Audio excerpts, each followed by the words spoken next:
আমি যোৱাকালি এটা হঠাৎ আমি খবৰ পালোঁ আপোনালোকৰ মাধ্যমেৰে, কিন্তু সেইকাৰণে আমি গোটেই হাজোবাসী ৰাইজ এটা ম্ৰিয়মান হৈ পৰিছোঁ। কাৰণ আমাৰ হাজোৰ এক গৌৰৱ আছিল এই বুলবুলিৰ খেলখন।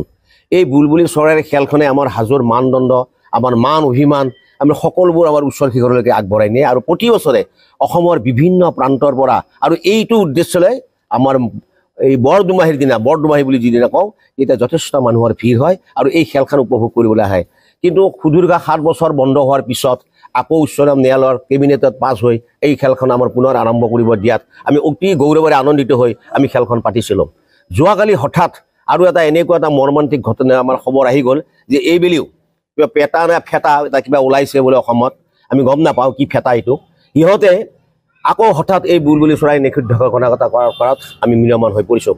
আমি চাওক, ইতিহাসে ঢুকি নোপোৱাৰ পৰাই দাপৰ আৰু কলিৰ মধ্যস্থতাত যি হয়গ্ৰীৱ মাধৱ মন্দিৰ, বিষ্ণুৰ নৱম অৱতাৰ ইয়াত মানৱ অৱতাৰ হিচাপে জন্মগ্ৰহণ কৰি হাজোৰ তেতিয়াৰে পৰা আজিৰ সুদীৰ্ঘ 8,000 বছৰ, এই 8,000 বছৰৰ ইতিহাসৰ লগত জড়িত হৈ সপ্তম প্ৰায় আজিৰ পৰা যেতিয়া আহোম ৰজাসকলে ৰাজত্ব কৰিছিল তেতিয়াৰে পৰা এই বিষ্ণুৰ লগতে এই হয়গ্ৰীৱ মাধৱ মন্দিৰৰ প্ৰাংগণত বিষ্ণুক দেখাই এই বুলবুলি খেলখন আমাৰ চলি আহিছিল।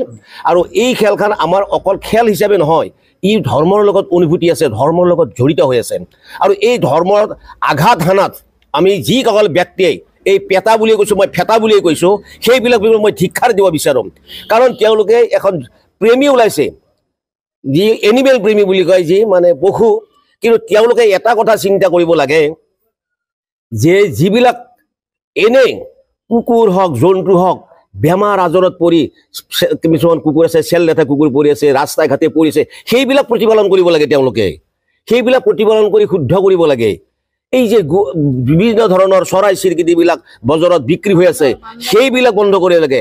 আৰু বিশেষকৈ মই তেওঁলোকক দাবী জনাম, আমাৰ অসমৰো যদি কোনোবা ইয়াৰ লগত জড়িত হৈ আছে, কোনোবা হুছেইন আহমেদ বুলি কোনোবা আছে বুলি আমি শীৰ্ষ সূত্ৰৰ পৰা আমি গম পাইছোঁ, তেখেতসকলকো আমি তীব্ৰ ভাষাৰে মই নিন্দা কৰোঁ আৰু গৰিহণা দিছোঁ। আপোনালোকে অসমৰ পৰা বান্দৰবিলাক নিধন কৰক।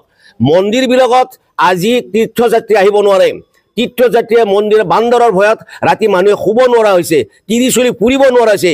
এইবিলাকত চকু কাণ দিয়ক। এই মন্দিৰৰ ধৰ্মৰ অনুভূতিত আপোনালোকে আঘাত হানিব নালাগে। আমি আপোনালোকক আৰু সকীয়াই দিছোঁ, আপোনালোকৰ বিৰুদ্ধে আমি কঠোৰ ব্যৱস্থা ল'ম। আৰু আমি ওলাম আপোনালোকে কোন কোন ব্যক্তি জড়িত আছে, আপোনালোকৰ লগতো আমি কেছ ফাইল কৰিম বুলি আমি হয়।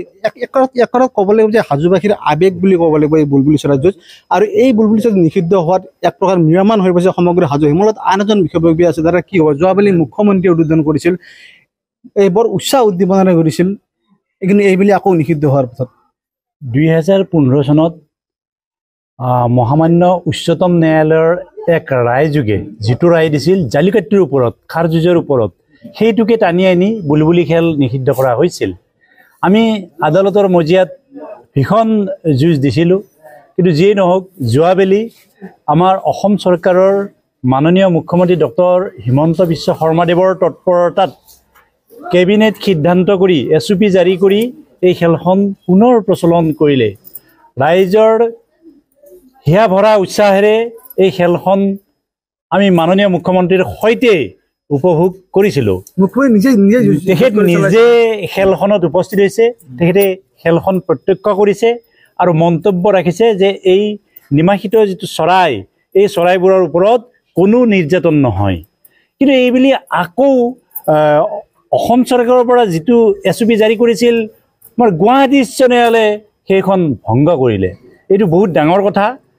কিন্তু উচ্চতম ন্যায়ালয়ে এক ৰায়যোগে যিবিলাক পৰম্পৰাগত খেল, সেইবিলাক ৰাজ্য চৰকাৰসমূহক ব্যৱস্থা লৈ খেলিবলৈ দিছিল, সেই হিচাপত অসম চৰকাৰৰ পৰা আমাৰ ভোগালী বিহুৰ এই আকৰ্ষণীয় বুলবুলি চৰাই খেল, যিটো আমাৰ পৰম্পৰাগত, এইটো লোক সংস্কৃতিৰ অন্যতম নিদৰ্শন হিচাপে পৰিগণিত হৈছে, এই খেলখন অনুষ্ঠিত কৰিব দিছিল।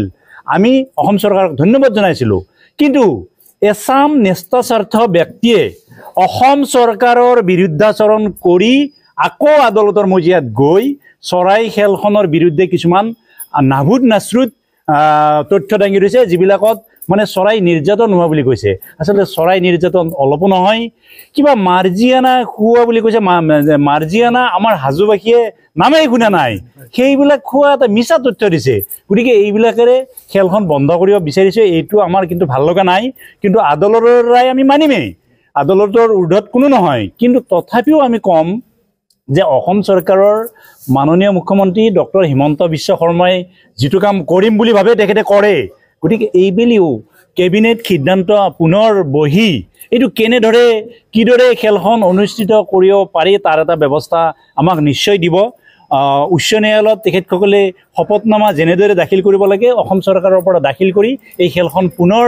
প্ৰচলন কৰাৰ কাৰণে আমাক এটা অনুমতি প্ৰদান কৰিব বুলি আমি আশাবাদী এই কাৰণে যে যেহেতু ধৰ্মীয় বিশ্বাস জড়িত আছে হয়গ্ৰীৱ মাধৱে সেই দুমাহীৰ দিনা খেলখন উপভোগ কৰে আৰু সেই হিচাপে আমাৰ হাজোবাসী ইতিমধ্যে সাজু হৈছে খেল অনুষ্ঠিত কৰিবলৈ হয় হয় হয় এয়া আছিলে হাজো মন্দিৰ পৰিচালনা কিছু কমিটিৰ এই কিছু লোকৰ মন্তব্য তেওঁলোকে প্ৰতিক্ৰিয়া তেওঁলোকে এটা কথাতে দুখ প্ৰকাশ কৰিছে যে এইবিলো এই যি ঐতিহাসিক বুলবুলি চৰাই তেওঁলোকে অনুষ্ঠিত কৰিবলৈ ৰাজ্য চৰকাৰে কিবা এক ব্যৱস্থা লওক উচ্চ ন্যায়ালয়ৰ দ্বাৰস্থ হওক পুনৰ এবাৰ এই বিবেচনাৰ এই মন্তব্য বিবেচনাৰ অধীনত আনিবলৈ তেওঁলোকে আহ্বান জনাইছে হাজোৰ পৰা মই ধ্ৰুৱজিৎ মলাকৰ NKTV+।